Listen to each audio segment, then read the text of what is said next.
BNR gold and diamonds తరుగు తక్కువ బంగారం ఎక్కువ ఇప్పుడు మన వైజాగ్లో. బోనాల గురించి మనకు ఒగ్గు కథ రూపంలో ఎలా తెలియజేస్తారు? ఆ ఓంకారం ఉద్భవించేది డమరుకం కాబట్టి దానికి ఒగ్గు అని పేరు వచ్చింది. అమ్మా మాయమ్మ నేను నమ్మి తినలవోషమ్మా, నమ్మి తినలవోషమ్మా నేను వేడితి ముద్దుల గుమ్మ. మనకు తెలంగాణ అంటేనే తెలంగాణ కోటి కళల ఖజానా అని చెప్పి, తెలంగాణ కోటి రత్నాల వీరనే కాదు, కోటి కళల ఖజానా కూడా. ఒగ్గు కథ అనేది మాట్లాడాలంటే ఫస్ట్ తెలంగాణలో ఆట పాట మాట మన పాటలు అవన్నీ కూడా అందరికి తెలవాలా. పెద్ద నౌకరు చేస్తాడు మా కొడుకు. ఏది కలెక్టర్ అనే కాదయ్యా, ఇంకా పెద్ద నౌకరు అంటే ఏంటో నీకు తెలియదా? అయ్యో మావాడు టెంట్ అయ్యబోతాడయ్యా. కడుపులో పుట్టిన వాళ్ళు కన్న తల్లిదండ్రి కళ్ళ ముంగల సరిపోతే ఏ తల్లిదండ్రికైనా కాట్ల పడదాకా దుఃఖం ఉంటది కొడుక. అయ్యో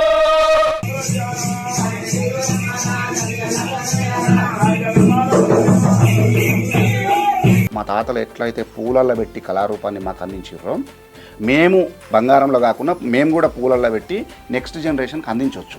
అస్సలు ఈ బోనం ఎట్లా పుట్టింది అనే కాన్సెప్ట్కి వస్తే, పూర్వకాలం కృతాయుగంలో రేణుకమ్మ కాలం రుచి మోచేత ఏదైతుందో దాన్ని రోకల్ని చేస్తారు. ఆ కమ్యూనిటీకి చెందినటువంటి ఆడబిడ్డకు బోనం నైవేద్యంగా సమర్పిస్తారు. అయితే గ్రామ దేవతలు అనేది కాస్త కొంచెం సాంస్క్రిటైజేషన్ అవుతుంది. నిజంగా గ్రామ దేవతలు ఉనికి కోల్పోతున్నాయి అంటారా? ప్రకృతి ఉనికి ఎప్పుడు కోల్పోతుంది. మనుషులు ఏంటంటే వితండంగా ప్రవర్తిస్తుంటారు కాబట్టి దళిత బహుజనులలో వాళ్ళకు ఒక సుప్రభాతం ఇది. మళ్ళన్న ఈ పరివారాన్ని అంతా మీరు బయటికి నెట్టేసి ఇప్పుడు శాస్త్ర ప్రకారం ఓచ మహాదేవి నామదేశాన్ని అవుతారు. ఆ సంబంధిత పూజారులను అంటే లోపల రానియకుండా వేసి బయటకు పంపించినాము, వాళ్ళకు స్థానం లేకుండా వేసారో ఉన్నది ఓడగొట్టుకొని లేని దానికోసం చేయి జాపుతున్నాం.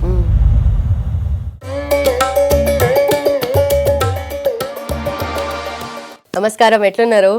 చాలా బాగున్నాను, అందరికి క్షణార్థి. అయితే మన తెలంగాణలో ఆట పాట మాట మన తెలంగాణ సంస్కృతి సాంప్రదాయం అన్నీ కూడా కళ రూపంలో ముందు తరాలకి వెళ్తున్నాయి. ఇప్పుడైతే బోనాలు కూడా జరుగుతున్నాయి కాబట్టి మీరు ఒగ్గు కథ రూపంలో అండ్ ఒగ్గు కథను ఉపయోగిస్తూ బోనాలకి సంబంధించిన విషయాలు మాకు తెలియజేయాలి. అండ్ ముఖ్యంగా బోనాలు ఎలా స్టార్ట్ అయ్యాయి అండ్ దాని స్పెషాలిటీ ఏంటి, ముందుగా దాని గురించి మాట్లాడదాం. బేసికల్గా మనకు తెలంగాణ అంటేనే కొన్ని వేలాది కళారూపాలు, కొన్ని థౌజండ్స్ ఆఫ్ డికేట్స్, వేల సంవత్సరాల నుండి వస్తున్నటువంటి ఒక చరిత్ర కావచ్చు. తెలంగాణకు బోనాల పండుగ కూడా తెలంగాణకే సొంతమైంది, బతుకమ్మ పండుగ తెలంగాణకే సొంతమైంది, బోనాల పండుగ తెలంగాణకే సొంతమైంది. ఏం చేసినా సంథింగ్ డిఫరెంట్. ఇంకొకటి ఏంటంటే మనము మన దేశమే స్త్రీలను గౌరవించే దేశంగా మనం చెప్తూ ఉంటాం, చదువుతూ ఉంటాం. కానీ ప్రస్తుతం ఉన్న పరిస్థితులలో అది ఆ పేరుకు సార్థకత అనేది తగ్గిపోయింది. పూర్వకాలం కృతాయుగంలో రేణుకమ్మ కాలం, అంటే రేణుకా ఎల్లమ్మ కాలం టైం అది. ఆమె భర్త జమదగ్ని మునిదేవుడు. ఆ జమదగ్ని మునిదేవుడు పంచాక్షరి మంత్రం కోసం వెళ్ళి తపస్సు చేస్తుంటే కార్తవీర్యార్జునుడు, ఆ కథలో విలన్ ఎవరైతే ఉంటారో, ఆయన వదిలిన బాణానికి ఆయన చావు బతుకుల మధ్యలో ఉంటాడు.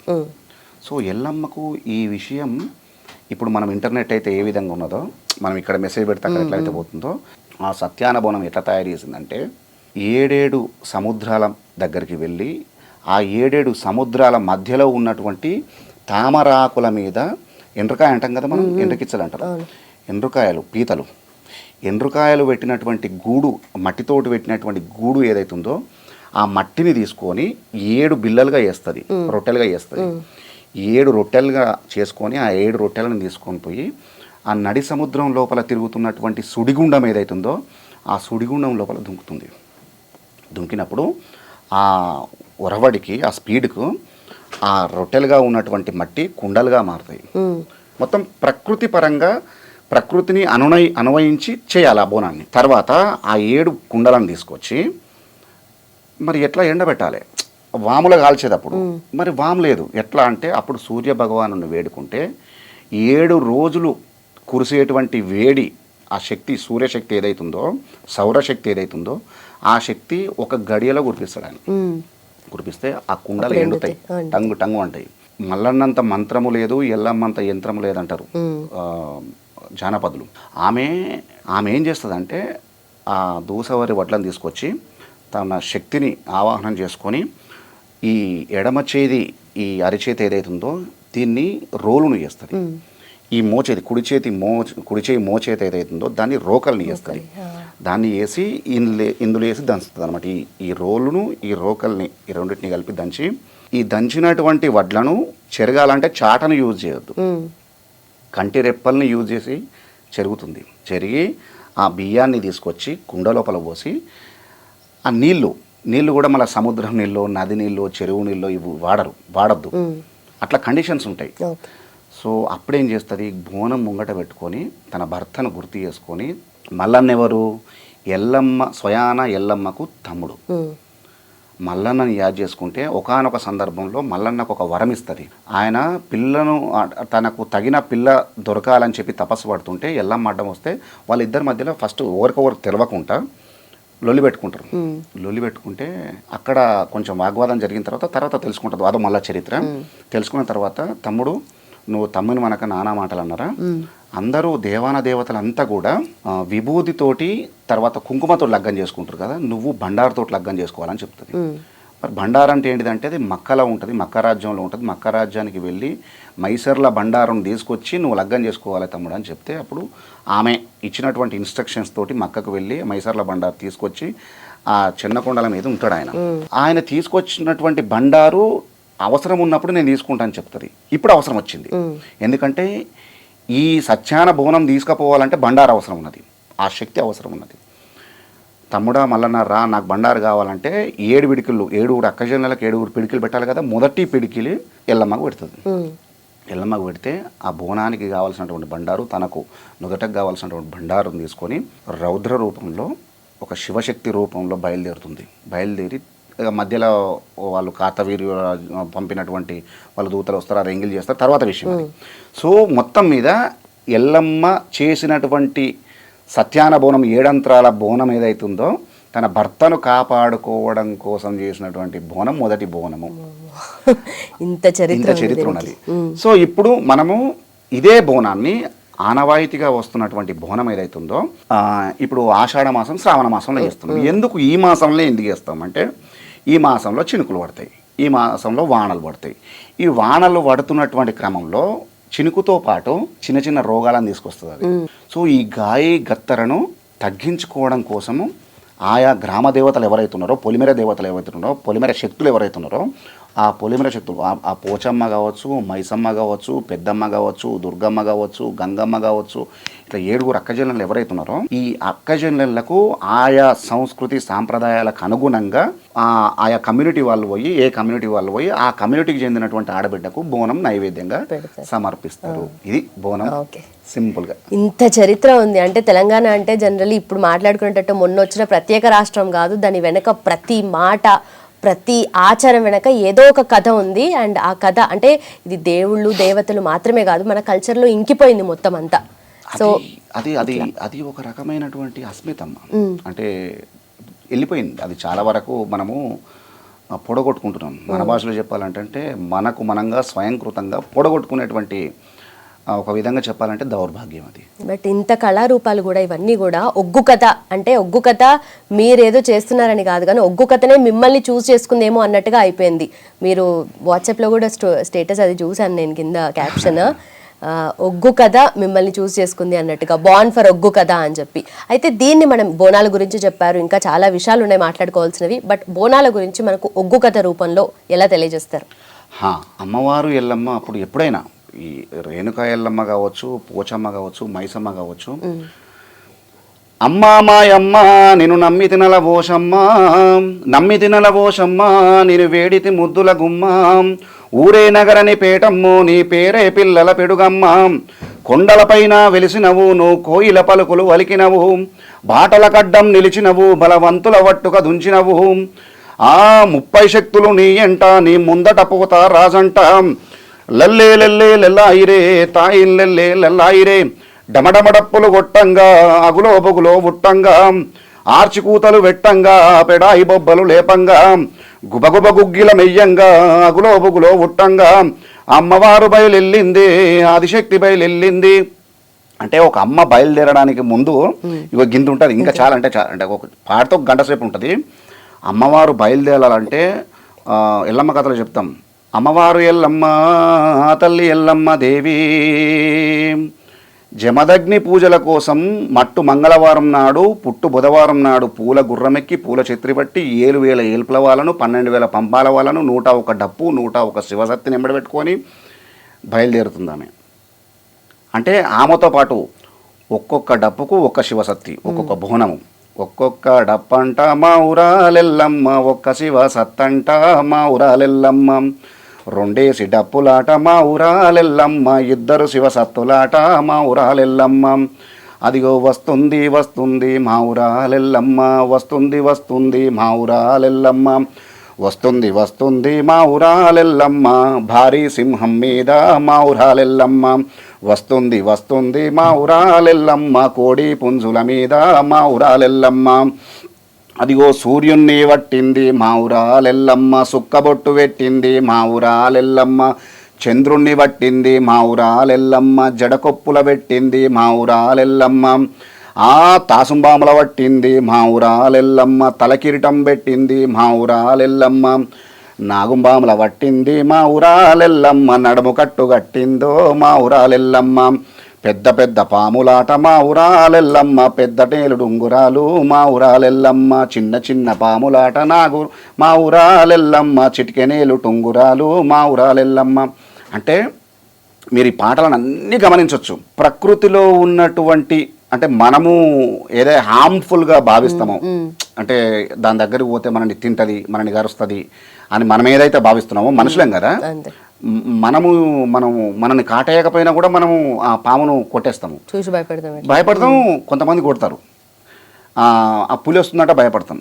ఈ భూమి మీద మనిషి బ్రతకడానికి ఎంత హక్కు ఉందో చీమ బ్రతకడానికి కూడా గంతే హక్కు ఉన్నది. కానీ నువ్వు బ్రతకడం కోసము మనం ఇంకోరిని బ్రతకనియం. అయితే ఒగ్గు కథ అంటే ప్రతి ఒక్కరూ వినదగింది, అందరూ వినాల్సింది. దీంట్లో విలువలు ఉన్నాయి, మన సాంప్రదాయం ఉంది, సంస్కృతి ఉంది. అయితే ఏ ఒగ్గు కథ వింటే అందరికి దీని ప్రాముఖ్యత తెలుస్తుంది అంటారు? ఒగ్గు కథ ఏమైనా జరుగుతుంది అనుకోమ్మా, నేను మీ అందరికి చెప్తున్నా, మన కెమెరా బ్రదర్లకు చెప్తున్నాను, అందరికి చెప్తున్నాను, మీకు కూడా అందరికి చెప్తున్నాను. ఏమన్నా ఒగ్గు కథ జరిగితే మీరు ఒక గంట సేపు ఓపిక చేసుకుని ఒగ్గు కథ వినండి. మల్లన్న కథ ఒక్కసారి వింటే మీ అన్నదమ్ములతో లొల్లి పెట్టుకో. నిజమమ్మా, మీ అన్నదమ్ములతో లొల్లి అనేది విలువలు తెలియజేసేది. ఎల్లమ్మ కథ ఒక్కసారి కనుక వింటే మన కన్న తల్లిదండ్రుల పాదాలను చేతిలోకి తీసుకొని కంటికి అద్దుకుంటాం. ఒక్కసారి కూడా కన్న తల్లిదండ్రులను కనీసం దూషణ కాదు కదా, పల్లెత్తు మాటను అల్టిమేట్గా నీకు తెలియకుండానే నీ కళ్ళ నుండి నీళ్లు ధారాళంగా పోతాయి. తుడుచుకొని నీ తువాల కూడా పచ్చి అయిపోతుంది. అంత బ్రహ్మాండంగా ఏడిపిస్తారు. ఏడిపించిన వాళ్ళు ఊపుకుంటారా, విత్ ఇన్ సెకండ్స్లో ఎలియనేషన్ థియరీ, ఆధ్యాత్మిక విచ్చిత్తి అంటారు కదా, వెంటనే నవ్విస్తారు. ఆ నవ్వడానికి కూడా మళ్ళీ నువ్వు కళ్ళపడి నీళ్ళు గారాల్సింది, అంత బ్రహ్మాండంగా నవ్విస్తావు. దట్ ఈస్ ఒగ్గు కథ. అలాగే మీరు డమరుకం లాగుంది, అది దాన్ని ఒగ్గు అంటారు కదా. అమ్మా, ఇది మేము అత్యంత పవిత్రంగా భావించేటువంటి శివుని చేతిలో ఉన్నప్పుడు ఇది డమరుకం, శివుని చేతిలో ఉన్నప్పుడు ఇది డమరుకం. శివుని చేతిలో ఉన్నదంటే ముందుగా ఇది శివుని చేతిలో లేదమ్మా, ముందుగా అమ్మ చేతిలో ఉన్నది. అమ్మ చేతిలో ఉన్నప్పుడు అర్ధనారీశ్వరుడుగా అవతారం ఎత్తినప్పుడు అమ్మ చేతిలో ఉన్నటువంటి ఢమరుకము వాద్యం ఏదైతే ఉందో శివుని చేతులకు వచ్చింది. ఇది సృష్టిలోనే మొట్టమొదటి వాద్యం ఏదైతే ఉన్నదో అంటే అది ఢమరుకం. ఢమరుకము మల్లన్న అవతారము, శివుడి అంశగా మల్లన్న అవతారము ఎత్తినప్పుడు తనకు కొన్ని కోరుకుంటాడు. ఆ కోరుకున్నటువంటి దానిలో ఈ డమరుకం కూడా ఉన్నది. ఈ డమరుకం మల్లన్న చేతికి వచ్చేసరికి ఇది ఒగ్గుగా మారింది, ఒగ్గు జగ్గుగా మారింది. ఇప్పుడు తెలంగాణ భాషలో ఎందుకు ఒగ్గు పూజారులు అయ్యారంటే ఈ డమరుకాన్ని వాళ్ళ చేతులకు తీసుకొని డమరుకాన్ని మురోగిస్తూ మల్లన్న ఇలవేల్పు, ఇలవేల్పు మల్లన్న కథ కావచ్చు, బీరప్ప కథ కావచ్చు, ఈ కథలను చెప్తున్నారు కాబట్టి ఒగ్గుతోటి చెప్పే కథను ఒగ్గు కథ అయింది. ఒగ్గుతోటి చెప్తున్నారు కాబట్టి ఆ పూజారులు ఒగ్గు పూజారులు అయినారు, ఒగ్గు కళాకారులు. అట్లా డమరుకం మోగిస్తే ఉద్భవించే శబ్దం ఓంకారం. ఇది శివుడికి కానీ మల్లన్నకు కానీ యావత్ శైవ సాంప్రదాయానికి అందరికీ, శైవునికే కాదు విష్ణువు కూడా చాలా దీని నుండి ఉద్భవించేది, ఇది మోగిస్తే డమరుకం మోగిస్తే, ఒగ్గును మోగిస్తే ఉద్భవించేది ఓంకారం కాబట్టి, ఆ ఓంకారం ఉద్భవించేది డమరుకం కాబట్టి దానికి ఒగ్గు అని పేరు వచ్చింది. ఒగ్గు అది ఆ రకమైనటువంటి స్పిరిచువల్ వైబ్రేషన్స్ బయటకు వస్తాయి. నువ్వు డమరుక నాదాలలో శివుడు శివతాండవం చేసిండు. శివతాండవం డమరుకం నాదాలలోనే. అక్కడ అమ్మ, ఇక్కడ ఈయనే. అక్కడి నుండి వచ్చిందే శివతాండవము. శివతాండవం నుండి ఉద్భవించిందే మన వరంగల్ వేదిక నుండి బయటకు వచ్చింది పద్మశ్రీ మహానుభావుడు నటరాజ రామకృష్ణ గారు తయారు చేసిన పేరుని నాట్యం కూడా ఇక్కడ నుండి బయటకు వచ్చింది. అట్లా ఒకసారి మళ్ళా నన్ను చిన్నగా ప్రార్థిద్దాము. మీరు కూడా మంచిగా చెవులు పెట్టి వినండి.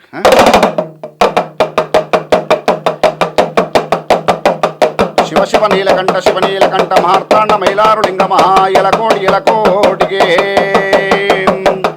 అయ్య సల్ల సల్లని వాడవు రాజమల్లయ్యో సాయమే రావల మైలారుడా సల్లబండు వల్ల రాజమల్లయ్యో లింగమైన వస్త మైలారుడా లింగమైన వస్త రాజమల్లయ్యో నిత్యడుకుందో మైలారుడా చంగమైన వస్త రాజమల్లయ్యో తినబేడుకుందో మైలారుడం అరుడాయిలేను దేవుడవయ్యో సూర్యుడకుములే లింగామం పెదపనం గుల్లల్ల రాజమల్లయ్యో పేరణ దేవుడో మైలారుడం ఐలేని గుల్లల్ల రాజమల్లయ్యో ఆనందపరడో మైలారుడం కౌరెల్లి గుల్లల రాజమల్లయ్యో కోలాట కాడో మైలారుడం ఓదల గుల్లల రాజమల్లయ్యో ఉయ్యారి కాడో మైలారుడం శివ శివ నీ పూజ రాజమల్లయ్యో సత్యగించే ఎల్ల మైలారుడం హరహర నీ పూజ రాజమల్లయ్యో హారతిచ్చే వేల మైలారుడం ఏదుల బండారు రాజమల్లయ్యో ఎగజమయ్య అల్లాయ మైలారుడం భక్తుల బండారు రాజమల్లయ్యో మునిగొడ జిమ్మేవు మైలారుడం పన్నుల బండారు రాజమల్లయ్యో పైజమయ్య అల్లాయ మైలారుడం పుట్టడు బండారుతో రాజమల్లయ్యో పూజల ఏతో మైలారుడం. ఇది అంటే మీరు ఇంట్లో కూడా గమనించండి. మీరు కూడా ఒగ్గు రవి గారు అంటే ఉత్తగా మాట్లాడరు, ఉస్తాద్ ఒగ్గు రవి అంటారు. అంటే ఈ కళారూపంలో మీకు అదొక అద్భుతమైన బిరుదు. అయితే మీకు ఫస్ట్ ఇంట్రెస్ట్ ఎలా స్టార్ట్ అయింది? ఒగ్గు కథ అంటే మీ పేరు చెప్పంగానే అందరికీ గుర్తొచ్చే ఒక ఒగ్గు కథ మా కోసం. బేసికల్గా రవి అంటే ఎవరు గుర్తుపట్టరమ్మా. ఈ భూమి మీద చాలామంది రవిలు ఉన్నారు. మీరు ఇంతకుముందుకు ఒక క్వశ్చన్ అడిగారు కదా, మిమ్మల్ని చూజ్ చేసుకుంది అని చెప్పి ఒగ్గు కథ. నేనేమంటా అంటే చాలామంది ఏమంటారంటే కోడి కూర్చుందిరా తెల్లారింది అంటారు. కానీ లాజిక్ ఏంటంటే తెల్లారితేనే కోడి కూస్తుంది అన్న విషయం మనకు అందరికీ తెలియదు. సో ప్రకృతిని మేలుకొల్పేటువంటి శక్తి కోడికి లేదు. ప్రకృతి మేలుకున్న తర్వాత కోడి కూస్తుంది. చిన్న లాజిక్ గుర్తించేది అంతే. నేనేమంటా అంటే కళారూపం అనేది చాలా గొప్పది. నేను ఉన్నా నేను లేకున్నా కళారూపం బ్రతికుంటుంది.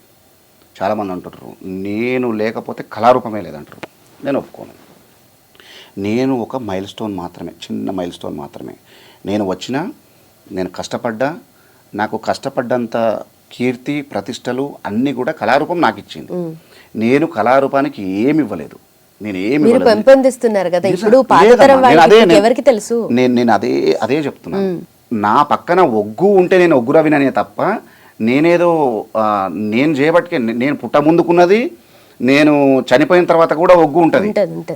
కానీ మీరైతే నిజంగా అంటే ఒగ్గు కథనే నమ్ముకున్నారు, దాన్నే కళారూపకాన్నే చూస్ చేసుకొని బ్రతుకుతున్నారు. కానీ ఇప్పుడు మీ తాత ముత్తాతల నుండి మీకు వచ్చింది, మీ నుండి నెక్స్ట్ జనరేషన్కి ఇది క్యారీ ఫార్వర్డ్ అవుతుందా అంటే దానికి ఏం చెప్తారు? ఎందుకంటే మన కళారూపాలు ఎప్పుడు కూడా దాన్ని రాయడమో దానంటే ఏదో ఒక ఫామ్లో స్క్రిప్ట్ వైజ్గానో ఎప్పుడు పొందుపరచలేదు. ఒకరి నుండి ఒకరికి అది క్యారీ ఫార్వర్డ్ అవుతుంది. మౌఖిక సాహిత్యం అంటే మీరు అడిగిన క్వశ్చన్ చాలా గొప్ప క్వశ్చన్ అమ్మా అది. ఎందుకంటే వారధి అనేది ఫర్ ఎగ్జాంపుల్ చెప్తున్నాను, ఒక నది యువతల బాధ ఉంటుంది, అవతల బాధ ఉంటుంది, రెండు సైడ్లు ఉంటాయి. యువతల వాళ్ళు అవతలి పోవాలన్నా అవతల వాళ్ళు యువతలు రావాలన్నా ఒక వారధి కావాలి. సేమ్ ఫార్మాని ఇక్కడ మనం ఇక్కడ పెడితే మా తాత నుండి మా నాయన వాళ్ళు మా బాబాయ్ వాళ్ళు తీసుకున్నారు, మా బాబాయ్ల నుండి మళ్ళీ మేము తీసుకున్నాం. మా నుండి నెక్స్ట్ జనరేషన్కి వెళ్ళాలంటే వారధిగా నేను ఉండాల్సిందే. నేను కాకుండా నాలాంటి వాడు ఎవడన్నా వాడు ఉండాల్సిందే. వారధిగా మనుషులు లేనప్పుడు కొన్ని రోజులు స్తబ్దత, వారధిగా ఉన్నప్పుడు చాలా చక్కగా మా తాతలు ఎట్లయితే పూలల్లో పెట్టి కళారూపాన్ని మాకు అందించారో మేము బంగారంలో కాకుండా మేము కూడా పూలల్లో పెట్టి నెక్స్ట్ జనరేషన్కి అందించవచ్చు. అందించాలంటే ఓపిక కావాలమ్మా. ఫస్ట్ కళారూపం నేర్చుకోవాలన్నా కూడా ఓపిక కావాలి. ఎంత ఓపిక తెలుసా? ఈ భూదేవికి ఉన్నంత ఓపిక కావాలి. ఇప్పుడు మరి మీరు వారధిగా ఉంటున్నారా? ఎలా చేస్తున్నారు? 29 ఏళ్ళు అదే చేస్తున్నారు ఇప్పుడు నెక్స్ట్ జనరేషన్కి. ఎందుకంటే ఇప్పుడు మీకున్నంత ఓపికనో లేదంటే ఇంత సహనంతో మీరు నేర్చుకున్నారు, దాన్ని ముందుకు తీసుకెళ్ళడానికి చాలా కష్టపడుతున్నారు. బట్ నెక్స్ట్ జనరేషన్ వాళ్ళకి తీసుకోవడానికి రెడీగా ఉన్నారు. మేము అదృష్టవంతులం. ఈ జనరేషన్ చాలా అదృష్టవంతులు. ఎందుకంటే చాలా చూసినాం. ఒకప్పుడు పెద్దలు ఏం చెప్పేదంటే ఎప్పుడు పుట్టినావు నువ్వు, ఎప్పుడు పుట్టినావు నాయనమ్మ, లేకపోతే ఎప్పుడు పుట్టినావు తాత అంటే స్కైలాబ్ పడేట వరకు ఒక 15 ఏళ్ళు ఉండొచ్చు అంటాడు. స్కైలాబ్ పడ్డది కదా, అప్పటి వరకు నాకు తెలివి వచ్చిందిరా అనేది. దాన్ని ఎగ్జాంపుల్గా తీసుకునేది, ఒక మైల్స్టోన్గా తీసుకునేది. ఒకప్పుడు విద్య నేర్చుకోవాలంటే ఖచ్చితంగా గురువు చెప్పితేనన్నా వినాలే, లేకపోతే గురువుతోటి ప్రయాణమన్నా చేయాలి. అయితే మీరు చెప్పినట్టుగా ప్రతిసారి కూడా ఒకరు నేర్చుకున్నప్పుడు ఒకరి నుండి ఇంకొకరికి క్యారీ ఫార్వర్డ్ అయినప్పుడు వాళ్ళు దాన్ని ఇంప్రూవైజ్ చేయడము, లేదంటే కొత్త విషయాలు దాంట్లో జోడించడం, ఇవన్నీ జరుగుతుంటాయి కదా. అంటే ఎప్పటికప్పుడు కొత్త కొత్త రూపం చూస్తుందంటారా? అట్లా కాదు, కొత్త కొత్త రూపం అని కాదు. ఇప్పుడు ఫర్ ఎగ్జాంపుల్ గంగా ప్రార్థన ఉన్నదమ్మా, గంగా ప్రార్థన ఉన్నది. గంగను శరణు శరణు మహయంభారాణి శాంభవీరాణి శంభావీరాణి కరుణజోడు మముగన్న తల్లి గంగా భావాని గణకల్పవల్లి. ఇది గంగా పాట. కానీ ఈ రాగము ఒకప్పుడు లేదు. ఒకప్పుడు ఎట్లుండనంటే శరణమ్మ మహాపాలి శంభవీరాని శాంభవీరాని కారణించు ధోనకొండ గంగారావమ్మ దేవి మాయమ్మ అని చెప్పి ఆ ట్యూన్లో ఉండే. పట్టు మూటాలు గట్టి పాలేరు మీద పాలతోటి పూజలు కొన్న పరమా కళ్యాణి పాకీర్తి గంగా. ఎన్ని పాలు వచ్చినాయి లెక్క పెట్టిందా? నీలి మూటాలు గట్టి నీలేరు మీద నీళ్ళతోటి పూజలు కొన్న నీలవేణివమ్మో నీలదాక్షివమ్మ. ఎన్ని నీళ్ళు వచ్చినాయి లెక్క పెట్టు. 6 వచ్చినాయి కదా. గంగా ప్రార్థన కాంచెలి మొదలు పెడితే మంగళం పాట వరకు కూడా ఇదే ప్రాస ఉంటుందమ్మా. ప్రాస అని వాళ్ళకి తెలియదు, కానీ ప్రాస అద్భుతమైన ప్రాస దాగున్నది. ఇంకొక విషయం చెప్పాలా, ఇందులో ఒగ్గు కథ చెప్తుంటే తదేకంగా చెవులు నిక్కబెట్టి ఇట్లా వినడానికి గల కారణం ఏంటంటే ఆ రాగాలు ఒకవైపు అయితే గొలుసు మాటలు అనే ఒకటి ఉంటాయి. ఇప్పుడు గంగపాట మొత్తం చెప్పినా 1 hour పాడిన అనుకో, గంగపాట భావాన్ని మొత్తం ఒక సెంటెన్స్లో చెప్తారు వాళ్ళు. లాస్ట్కి గంగపాట వాడిన తర్వాత ఓహోహోహో ఆయన గంగను ఎందుకు ప్రార్థన చేయాలి, గంగను ఎందుకు వేడుకోవాలంటే తాగేది గంగ, తలకు పోసుకునేది గంగ, కుండల పోసేది గంగ, కూరాట్లో పోసేది గంగ, తొక్కేది గంగ, మొక్కేది గంగ, సకల చండాలము వాపేది సత్యవీర గంగ. ఒకవేళ గంగ కరుణించకపోయినా, ఋతువుగా వర్షం పడకపోయినా, అనువుగా పంటలు వండకపోయినా ఈ ప్రజల కష్టం ఏ ప్రభుత్వం తీర్చలేదు. ప్రభుత్వాలు తీసుకొచ్చింది అంటే వాన పడలేదు అనుకో, వాన పడకపోతే నీకు వాటర్ ఎవరు తెచ్చిపోతారు, ఎన్ని ట్యాంకర్లు తెచ్చిపోతారు. అసలు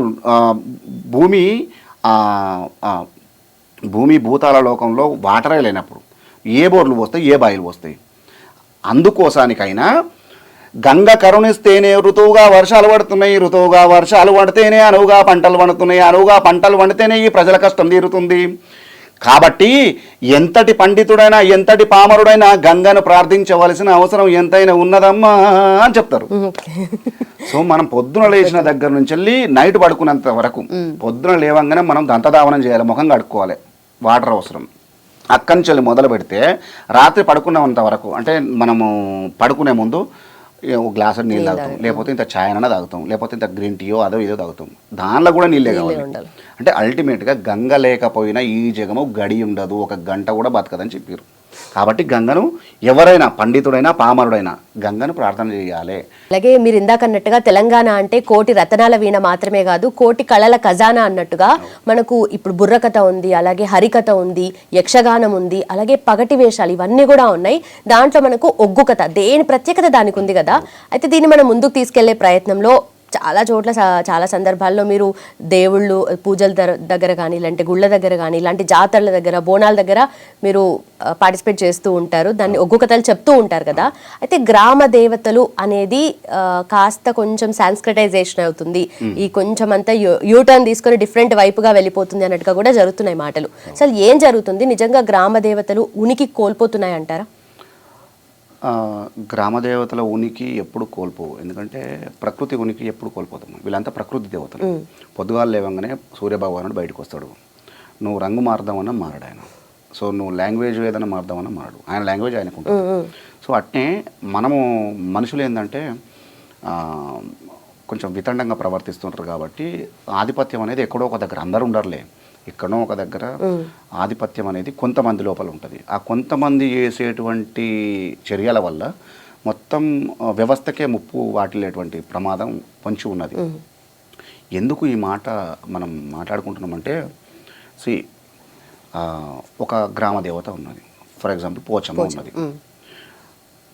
పోచమ్మ వేరే దేవుడు అంటే 4 శక్తులు, లేకపోతే ఇట్లా 4 భుజాలు, లేకపోతే 10 తలకాయలు అట్లా ఉండదమ్మా. గ్రామాలలో ఎవరు కానీ పోచమ్మ అంటే ఆ గ్రామానికి మొదటి వైద్యురాలుగా భావిస్తారు. మొదటి డాక్టర్ పోచమ్మ. ఏ కష్టం వచ్చినా ఆరోగ్యపరంగా మొట్టమొదట పోయేది పోచమ్మ దగ్గరికి పోతారు. ఎందుకు? ఆ రకమైనటువంటి వచ్చినటువంటి ఆ రుగ్మత ఏదైతుందో ఆ రుగ్మతను 2-3 రోజులలో పొడగొడుతుంది ఆమె. ఎట్లా పొడగొడుతుంది? ఆమె ఇంజెక్షన్ ఇస్తుందా, గోలి ఇస్తుందా, ఏమైనా మందు పెడుతుందా? అంతకంటే గొప్పదైనటువంటి ఆ రకం ఆ రుగ్మతకు సంబంధించినటువంటి దీవనార్థులు ఇస్తుంది కదా. మల్లన్న దేవుడు రోజు పొద్దుగాల లేవగానే 3 గంటలకు ఆయన మేల్కొల్పి చేస్తాం. ఇప్పుడు శివ శివ నీలకంఠ సిద్ధగించేటి అల్లా బసవయ్య నీ పూజ ప్రార్థన చేసేటి అల్లా అని చెప్పి పొద్దున 3 గంటలకు ఆ రాగాలు ఒగ్గులు పాడేటువంటి రాగాలతోటి ఆయన మేల్కుంటాడు ఆయన. సో అంత గొప్ప గర్భగుళ్ళకి పోయి ఆయన దగ్గర పోయి లేవయ్య స్వామి, మనం వెంకటేశ్వర స్వామికి సుప్రభాతం కౌసల్య సుప్రచారం ఏదైతే ఉందో, లైక్ ఇక్కడ దళిత బహుజనులలో లేకపోతే మధ్యతరగతి ఈ ప్రజలలో వాళ్ళకు ఒక సుప్రభాతం ఇది. మల్లన్నకు ఎల్లమ్మకి ఇష్టమైనటువంటి వాద్య పరికరం ఏంటిది? జమడిక కదా. జమడికేనన్నా కనబడదా? ఎల్లమ్మకి ఇష్టమైనటువంటి బండారు కదా. ఆ బండారు ఎక్కడైనా కనబడ్డదా? పూలలో పెట్టారు బ్రహ్మాండంగా.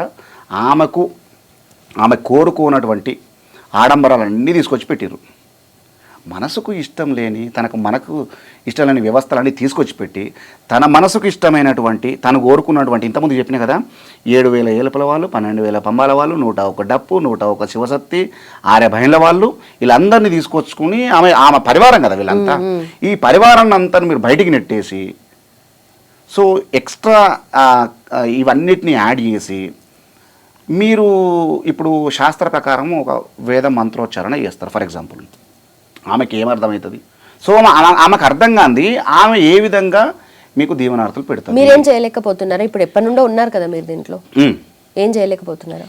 అమ్మా ఇది నేనేమంటే ఇది ఒక ప్రభుత్వంలో ఉన్నటువంటి దేవాదాయ ధర్మాదాయ శాఖ చేసేటువంటి పని, ఇది డ్యూటీ. నేనేమంటా అంటే ఎల్లమ్మకు కలుశాఖ పెట్టాలి. కొత్తగా ఉంటుందని చెప్పి నువ్వు మంచి కాస్ట్లీ ఫారెన్ విస్కీ తీసుకొచ్చి ఎల్లమ్మకు పోతే నడతాది. ఇది మనం చేస్తున్నటువంటి తప్పులు ఇవమ్మా. ఇవి మార్చుకుంటే బాగుంటుంది. బోరంచ పోచమ్మ గుడి ఉన్నది. బోరంచ పోచమ్మ కాడ ఆ పేర్లు కూడా మార్చేసారు. వాళ్ళు చెప్పేటప్పుడు కూడా పోచమహాదేవి నామదేశ అని చదువుతారు. ఇప్పుడు మనము రెగ్యులర్గా మన ఇంట్లో అమ్మలాగా ఒక పెద్దాడబిడ్డలాగా భావించుకున్నటువంటి పోచమ్మ దగ్గరికి పోయినాం అంటాం. యాడికి పోయించారంటే పోచమ్మ దగ్గరికి పోయినాం, మైసమ్మ దగ్గరికి పోయినాం అంటాం, లేకపోతే మల్లన్న దగ్గరికి పోయింటాం. అన్న అవ్వ అమ్మ అని భావించుకునేటువంటి మనం పోచమహాదేవి అంటే మనకు చాలా దూరం అయిపోయి తెలుసుకునే విధానంలోనే. సరే, ఇదంతా దేవుళ్ళ గురించి, దేవతల గురించి, పూజలు, గుళ్ళు కాదు, మన నేటివిటీ కూడా మిస్ అవుతుంది కదా ఇక్కడ. ఒక్కటి నేను ఇంకొక విషయం ఏం చెప్తాంటే, ఎప్పుడైతే నువ్వు ఆ సంబంధిత పూజారులను బయటికి అంటే లోపల రానియకుండా చేసి బయటికి పంపించినామో, వాళ్ళకు స్థానం లేకుండా చేసిర్రో, ఆ పూజారులు ఎప్పుడైతే బయటికి వెళ్ళిర్రో, ఇన్ని ఏళ్ళ కొన్ని థౌజండ్స్ ఆఫ్ డికేడ్స్ నుండి వచ్చినటువంటి సంస్కృతి, సాంప్రదాయం, అస్మిత, ఐడెంటిటీ ఇది ఏదైతుందో అంత వాళ్ళతోటే పోతుంది. ఉన్నది ఓడగొట్టుకొని లేని దానికోసం చేయి జాపుతున్నాం. ఇది ప్రాబ్లం. అమ్మ నా కొడుకుకు, నా బిడ్డకో లేకపోతే కొడుక్కో తల్లి అయింది, అమ్మవారు అయింది. అమ్మవారు తగ్గితే నీకు కోడి పిల్లని కోస్తాను మొక్కుకుంటాను, రైట్? కోడి పుంజుని తీసుకుపోయి ఆడ కోసుకొని సరే ఆమెకు కొంచెం అర్పితం చేసి తీసుకొస్తారు. ఇప్పుడు తల్లి అయితే కోడిపిల్లను కోసుకుందాం అనుకున్నటువంటి ఈ రోజులలో అక్కడ శ్రీచక్ర ప్రతిష్టాపనలు చేశారు. ఎక్కడైతే బలి జరిగే చోటున శ్రీచక్ర ప్రతిష్టాపన చేయాలనేటువంటి ఆలోచన ఏదైతుందో అదే మొదటగా తప్పు. శ్రీచక్రం గొప్పదమ్మా, వీ రెస్పెక్ట్ చాలా గొప్పది, మహిమాన్వితమైంది. నేను నమ్ముతా, నువ్వు నమ్మాల్సింది, అందరు నమ్మాల్సింది. కానీ ఎక్కడుండాలనో అక్కడ ఉండాలి. కానీ తీసుకొచ్చి పోచమ్మ దగ్గర పెడతా, బలులు జరిగే చోటన పెడతా. నేను ఇప్పుడు ఎల్లమ్మ దగ్గర పెట్టిర్రు. ఎల్లమ్మ దగ్గర ఇప్పటికీ నువ్వు శ్రీచక్రం పెట్టినావు, భక్తులంతా వచ్చి మేకపోతులు తీసుకొచ్చి ఆడ చూయించుకొని తీసుకొని పక్క పోయి కోసుకుంటారు. అంటే ఇప్పుడు శ్రీచక్రము బలంగా ఉన్నట్టేనాడా? శ్రీచక్రాన్ని ఎవరు అవమానిస్తున్నారు? ఇప్పుడు ఎవరు అవమానిస్తున్నట్టు? ఆ బలం లేకుండా చేస్తున్నది ఎవరు? రేపు పొద్దుగాల ఎల్లమ్మ సాంప్రదాయం ఏంటిది అంటే బుక్లో చదువురా అంటారు. మల్లన్న సాంప్రదాయం పట్టణ సాంప్రదాయం ఏంటారా పుస్తకాలు చదువురా అంటారు. ఇప్పుడు నువ్వు అది కోల్పోయినావంటే వీళ్ళు గుళ్ళు కోల్పోయారంటే వాళ్ళ జీవితం పోయినట్టే కదా. వాళ్ళ జీవితం పోయినట్టయితే ఈ ఒగ్గును తీసి చిలుకోయకో లేకపోతే అటుకు మీద వేస్తారు. పని లేనప్పుడు ఏం చేస్తారు? అంతే. వాళ్ళు కూలికో నాలికో బత్తాయిలో లేకపోతే ఇప్పటికీ చాలామంది కళాకారులు శ్రేష్టమైనటువంటి లబ్ధ ప్రతిష్ఠులైనటువంటి కళాకారులు పూజారులు అంతా కూడా తన పనులను వదులుకొని పాలకూరలు అమ్ముకుంటూ బత్తాయిలు అమ్ముకుంటూ స్టవ్ పొయ్యిలు శారదకథ కళాకారులు అయితే మరీ వాళ్ళ వాళ్ళ వాళ్ళ జీవనం అయితే చెప్పరానటువంటి పేదరికానికి వెళ్ళిపోయారు. ఇది వ్యవస్థ చేస్తున్నటువంటి తప్పిదం. ఏ ఒక్కరినో నేను వేలెత్తి చూపించడం లేదు. ఇక్కడ వ్యవస్థనే తప్పిదం చేస్తుంది. కాబట్టి మనం కళ్ళు తెరవాలి. మనతో పాటు కుక్కలను పెంచుకుంటున్నాం, మనతో పాటు పిల్లలను పెంచుకుంటున్నాం, మనతో పాటు అదేందో డిఫరెంట్ పురుగులు కూడా పెంచుకుంటున్నారు. కానీ కళాకారులకు స్థానం లేదమ్మా. ఇక్కడ ఇది దౌర్భాగ్యమైన విషయం. కళాకారులను మాత్రం చంపుకుంటున్నాం. మనుషులుగా బతుకుతున్నారు, కళాకారులుగా చచ్చిపోతున్నారు. నా పక్కన ఒగ్గు ఉంటే నేను ఒగ్గు రవిని అవుతా, నేను కళాకారుని. నా పక్కన ఒగ్గును తీసేసే ఇక నాకు బువ్వ దొరకలేదురా నాయన, నాకు బట్టలు కొన్నామన్నా నా పిల్లలకు చదువులకు కూడా దొరకలేదు అని చెప్పినప్పుడు నా పక్కన ఒగ్గును తీసేసుకుంటా. చౌదరపల్లి డాక్టర్ రవికుమార్ చౌదరపల్లి అని పెట్టుకుంటా. ఎవడాడు అంటే కళాకారుడు చచ్చిపోయినట్టే కదా, మనిషిగా బతుకున్నా. అందుకని చుక్కసత్తయ్య గారు ఏమని చెప్తారంటే కళ బతకాలంటే కళాకారుడు బతకాలి. కళాకారుడు బతికితే కళ బతుకుతుంది. కళ బ్రతికితే ఈ సమాజంలో ఐడెంటిటీ ఎవరెవరు ఏ సాంప్రదాయ కళారూపాలు ఏంటి ఇవన్నీ కూడా వాళ్ళు చెప్పగలుగుతారు. మంచి ఏంది చెడు ఏంది గ్రామదేవతల ప్రార్థనలు చేస్తారు. హరహర మాదేవా శంభో శంకర శంభో శంకర శరణయ్య మాదేవ ఆదేవి దండాము భూదేవి దండాము తొక్కిన భూదేవత తోడై ఉండు మాం మొక్కిన భూదేవత మోక్షములివ్వు మాం తలచిన భూదేవత తల మీద కలిగుండు సూర్యుడ దండాము చంద్రుడ దండాము సుక్కలకు దండాము తెప్పలకు దండాము మా పాలి మల్లయ్యో కులగురు వీరయ్య తండ్రైన మల్లయ్యో తాతైన మల్లయ్య అని చెప్ప గంటసేపు ఉంటుంది ప్రార్థన. ప్రకృతి నుండి మొదలుపెట్టి మన ఆరాధ్య దేవతలు ఎవరైతే ఉన్నారో వాళ్ళ దగ్గరికి పోతున్నాం. అంటే ఎంత అంటే ఇంకోటి పెళ్ళిళ్ళు జరుగుతున్నాయమ్మా. పెళ్ళిళ్ళు జరిగినాక సరే ఇప్పుడు నైటు ఎగిలివారంగా పెళ్ళిళ్ళు జరిగేటి ఆ పొద్దు ఓడవంగా పొద్దు పొడిచే ముందు బిఫోర్గా ఓ 4 గంటలకో 5 గంటలకో అరుంధతి నక్షత్రాన్ని చూపించేది. అప్పుడు అగో అట్లా ఇట్లా పొడలు పెడతారు కదా ఇట్లా అరుంధతి నక్షత్రాన్ని అప్పుడు వచ్చేది నక్షత్రం. ఆ నక్షత్రం వచ్చే సమయానికి వీళ్ళు పోయి ఆడుండి నక్షత్రాన్ని చూసేది. వీళ్ళు పెట్టిన ముహూర్తం కాకుండా 11 గంటలకు 12 గంటలకు ముహూర్తం ఉంటే 2 గంటలకు పెళ్లి చేసుకుంటారు. పట్టవాడి కూడా అయ్యగారు కూడా అట్నే చేస్తాడు. బయటికి రాని రాగో పట్టవాడి కూడా సుక్కలు చూపిస్తాడు ఆయన. వీళ్ళు చూస్తారు, ఇద్దరు చేతులు పెడతారు, పొడలు దిగుతారు. అంటే ఎంత ఒక అపసవ్య దిశలో మనం బయలుదేరుతున్నాం అనేది అంటే వాళ్ళకి తెలుసు. సూచించడానికి పట్టవాడి కూడా అరుంధతి నక్షత్రం ఉంటుందని చెప్పి అయ్యగారు తెలుసు. ఆ నక్షత్రం ఉండదు మనం ఉత్తైనా చూస్తున్నాం అని చెప్పి వీళ్ళకి తెలుసు. కానీ ఆ పెళ్ళి కూడా డమ్మి.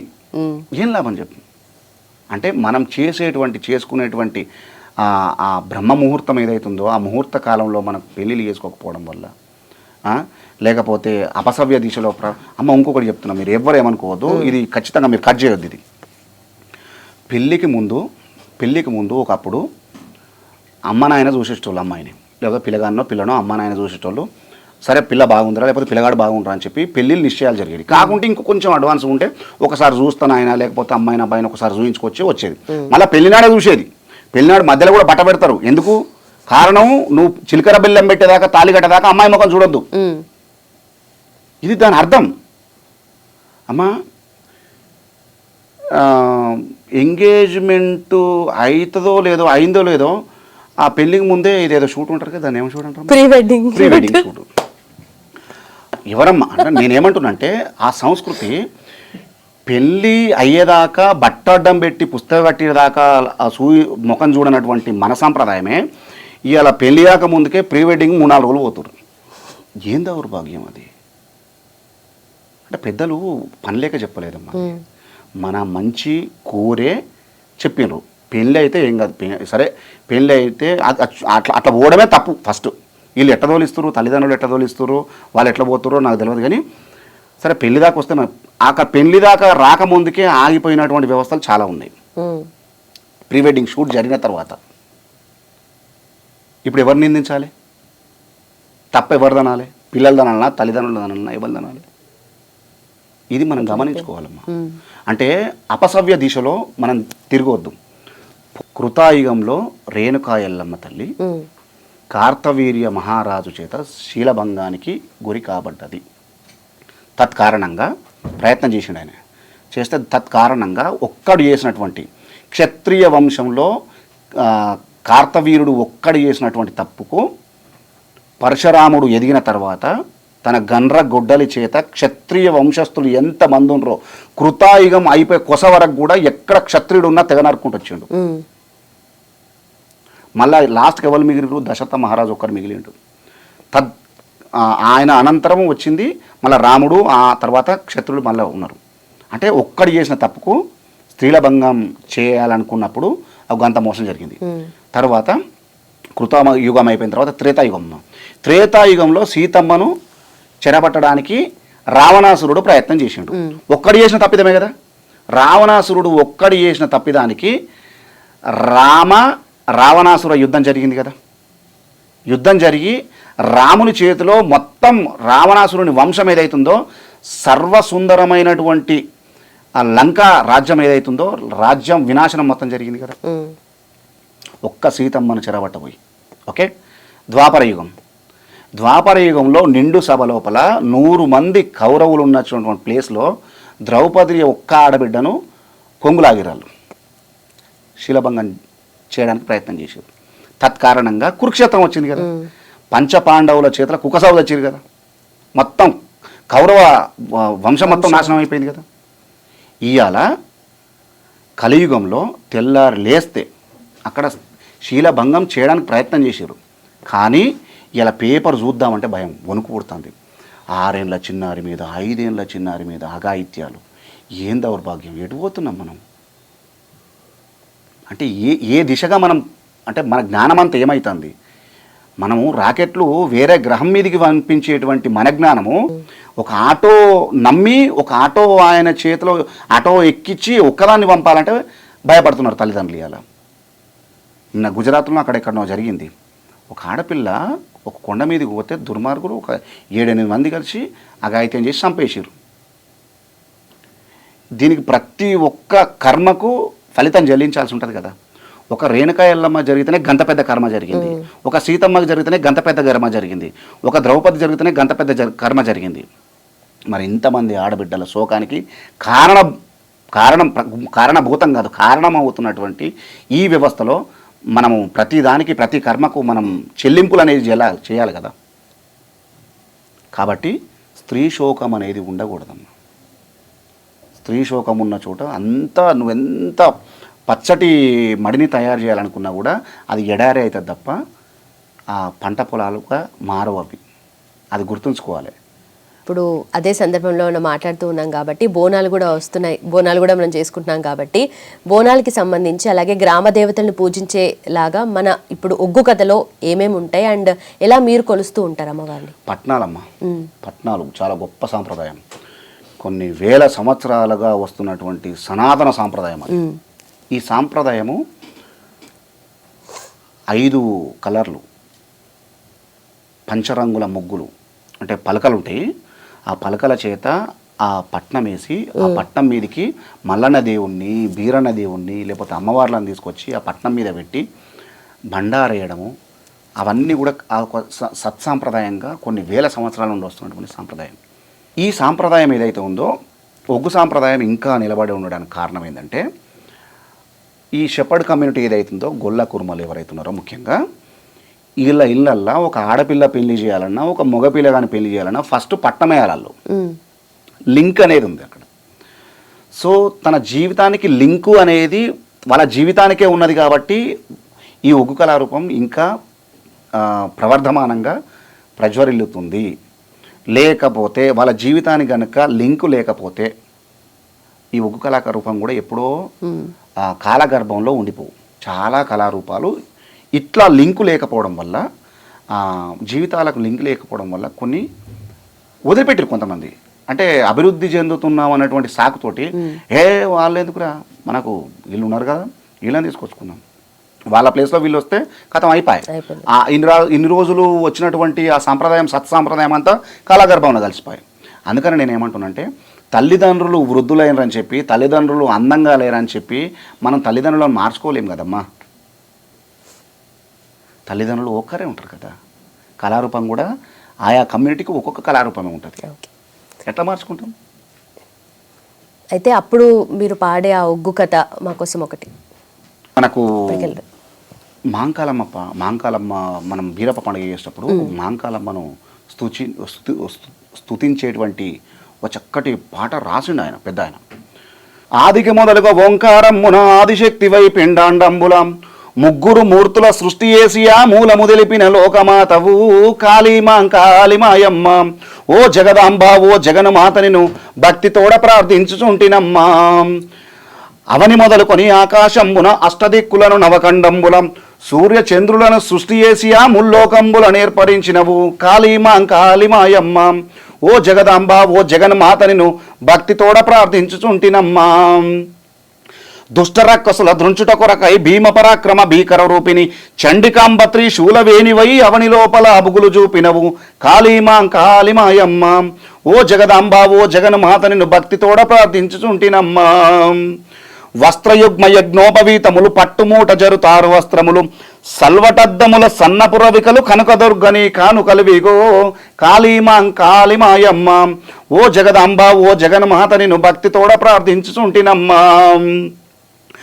నానాభూషణ పత్రిపుష్పములు మల్లెముల్ల విరజాజు గులాబులు నానాభూషణ పత్రిపుష్పములు మల్లెముల్ల విరజాజు గులాబులు మరువంబును కురు వేరు దవనము అందమైన వనమాలలు నీకు కాళీమాంకాళిమాయమ్మ ఓ జగదాంబ ఓ జగన్మాతనిను భక్తితోడ ప్రార్థించుచుంటినమ్మా. మంగళగౌరికి మంత్రిపుష్పములు అంగనమనులు ఆలాపింపగా సుగంధ పరిమళ నొదట తిలకములు శాంభవేని మమ్మాదరింపుమా కాళీమాంకాళిమాయమ్మ ఓ జగదాంబ ఓ జగన్మాతనిను భక్తితోడ ప్రార్థించుచుంటినమ్మా. ఆయ్ కలకత్తులో నేను కాళీ అందురు బొంబాయిలో మా అమ్మాయి అని అందరు లస్కరులో కాళీ అందరు నమ్మిన వారికి ఇమ్మై ఉన్న కాళీమాంకాళిమాయమ్మ ఓ జగదాంబ ఓ జగన్మాతని భక్తితోడ ప్రార్థించుచుంటినమ్మా. ఇది అంటే ఎంత ఎంత అద్భుతమైనటువంటి వచనాలతోటి ఆయన అమ్మవారిను 41 రోజు సుఖసతయ్య గారు ఆవాహనం చేసుకుని దొడ్డిలో బర్ల కొట్టం ఉంటుంది కదా, బర్ల కొట్టంలో అమ్మవారిని నిలుపుకొని ఒక రూపాన్ని నిలుపుకొని అంకాలమ్మకు 41 రోజులు ఉపాసన చేసి అద్భుతంగా ఆ పాటను రాసిండు. ఒక పాటనే కాదు, అద్భుతం, ఇంకా చాలా పాటలు ఉన్నాయి. అయితే అందరికీ ఇప్పుడు కరెక్ట్ అయ్యే విషయంలో, అంటే ప్రభుత్వం గురించి కావచ్చు, ఇప్పుడున్న సొసైటీ కండిషన్స్ని బట్టి కావచ్చు, ఒగ్గు కథ ఆ రూపంలో చెప్పాల్సి వస్తే ఏం చెప్తారు? ప్రభుత్వం గురించి చాలా ఎన్నికలలో చాలా రకాలుగా పాటలు పాడినాము. తెలంగాణ ఉద్యమం గురించి పాటలు పాడినాము. తెలంగాణ ఉద్యమానికి ఒగ్గు కథకి చాలా ప్రత్యేక అనుబంధం ఉన్నది. ఒగ్గు డోలుకు అనుబంధం ఉన్నది. ఇవాళ ఉన్నటువంటి నాయకులు వేదికలు నెక్కి మాట్లాడిరంటే ఆ జన సమీకరణ అంతా చేయగలిగింది వీళ్ళు కదా. ఒగ్గు కళాకారులు కావచ్చు, డప్పు కళాకారులు కావచ్చు, జండిక కళాకారులు కావచ్చు, ఈ వాద్య పరికరాలను మోగించుకుంటూ ఆ కళాకారులు బయటకు వచ్చిర్రు, ఉద్యమంలో నేరుగా పాల్గొన్నారు కాబట్టినే కదా ఇవాళ ఉన్న నాయకులందరూ కూడా వేదికలకి మాట్లాడగలిగారు. కానీ బిహైండ్ ద స్క్రీన్ వెనుక ఉన్నటువంటి వీళ్ళ కష్టాన్ని మర్చిపోవద్దు. ఫైనల్లీ మా అందరి కోసం ఒక ఒగ్గు కథ అందరికీ యూజ్ అయ్యేది, ఎందుకంటే ఆ మాట పాట దాంట్లో ఒక నెరేటివ్ స్టైల్ ఉంటుంది, అందరికీ తెలియజేసే ఒక కథ ఉంటుంది. ఆ రూపంలో ఏం చెప్పాలి? రైట్. ఇప్పుడు అమ్మవారి రూపం గురించి వర్ణిస్తారు ఒగ్గు కళాకారులు. బీరప్ప దేవుడు మాంకాలమ్మ మేడ దగ్గరకు వచ్చి అక్కా మాంకాలని కూతలు పెడతాడు. తమ్ముడి మాటలు విన్నటువంటి అక్క 7 ఏళ్ల నాడు సబలక్ష మంద కాపలు పోయిన నా తమ్మునికి ఏమి ఆపద కలిగిందని చెప్పి అమ్మవారు మాంకాలమ్మ ఎడవన 7 మంది, కుడిన 7 మంది, 7 14 మంది దాసి కన్యలు విలయ వింధ్యామనులు చేస్తున్నారు. అమ్మవారి రూపం ఎట్లుందంటే 20 చేతుల వీర మాంకాలి 12 చేతుల పాకీర్తి మాంకాలి పోసిన కాసె పురి విప్పలేదు 4 భుజములు శంఖము చక్రము గదావన మాల పద్మము ధరించిన మాంకాలమ్మ 7 మేడల్ల ఎండి మేడల్ల టుంగుటుయ్యాల మీద కూర్చొని ఉన్నది.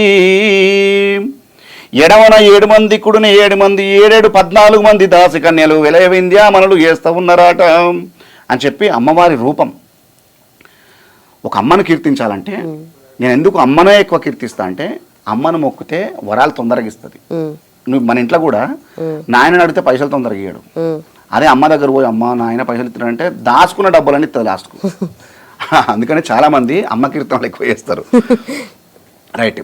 శాంభవి గంభీర భైరవి దేవి జగదంబ నీదు మహిమలెన్నంగా నిజముల తరమగున జనని వీరగోల ఒక చేత వీరము ఒక్క చేత పసుపు కంచుడు ఒక చేత పద్మమొక్క చేత ఆ గావు పిల్ల ఒక చేత ఘటము ఒక్క చేత అమ్మవారు నీదు మహిమలెన్నంగా నిజముల తరమగునా. ఒక డైలాగ్ చెప్పిండు. అంటే అమ్మవారి లోపల ఎన్ని శక్తులు ఉంటాయి అనేది ఆ పాటల వైపు చెప్పిండు. ఒక అంటే తమ్ముణ్ణి ఒక భగవాని పట్టణం పంపించేటప్పుడు అమ్మ భయపడుతుంటుంది, మాంకాలమ్మ భయపడుతుంటుంది. నువ్వు భగవాని పట్టణం పోతున్నావు తమ్ముడా, ఏమన్నా ఆపదగలకు వచ్చిన లే నేను నీ తమ్ముడిని కదా, నీ ఆజ్ఞ నీ దీవెనలు నా మీద ఎప్పటికుంటాయని చెప్పి అప్పుడు బీరప్ప దేవుడు ఒక డైలాగ్ చెప్తాడు. అంటే బేసికల్గా ఈ ఓరల్ ట్రెడిషన్లో కథాగాన పద్ధతిలో డైలాగ్ వర్షన్ అనేది చుక్క సత్తయ్య గారితో స్టార్ట్ అయింది.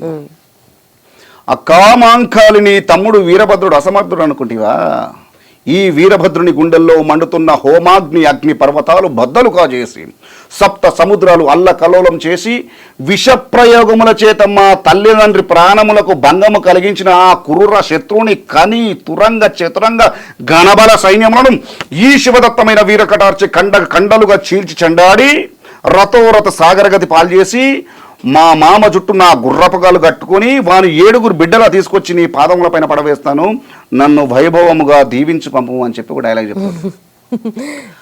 ఆమె దీవనార్తి పెట్టి పంపిస్తుంటే గంగాదేవి అడ్డం వస్తుంది. ఈయన వెళ్తున్నటువంటి ఆ స్పీడ్కు ఆ గంగాదేవిని చెప్పినా కదా ఇంతమందుకు. మనం ప్రకృతిని ఏం చేసినా కూడా నువ్వు స్టేజ్ ఎక్కుతున్నావు అనుకో, ఫర్ ఎగ్జాంపుల్ మీరున్నారు, మీరందరూ ఆ అన్న కెమెరా చేస్తున్నాడు, ఈ అన్న కెమెరా చేస్తున్నాడు, మీరు యాంకరింగ్ చేస్తున్నారు.